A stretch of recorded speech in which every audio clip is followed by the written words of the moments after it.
దేశంలో మరోసారి petrol diesel ధరలు పెరగడంతో ఆగ్రహం వ్యక్తం చేశారు సిపిఐ నేత నారాయణ.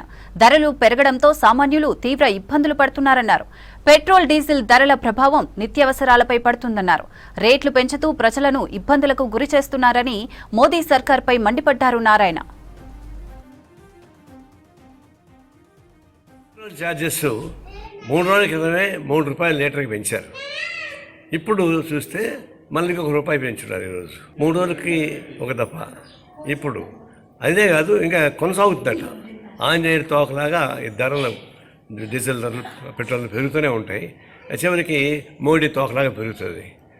ఆ తోకను తీసుకుని ట్రంప్ని కొడితే మొత్తం తగ్గుతాయి, కానీ ఆ తోకను తీసుకొచ్చి ప్రజలను పడేస్తే, కోట్లాది మంది ప్రజానీకం మీద భారాలు పడేస్తే కేవలం డీజిల్ పెట్రోల్ దగ్గర కదా, పెట్రోలియం ప్రాడక్ట్కి సంబంధించిన నిత్యావసర వస్తువులు మొత్తం ధరలు పెరిగిపోతాయి.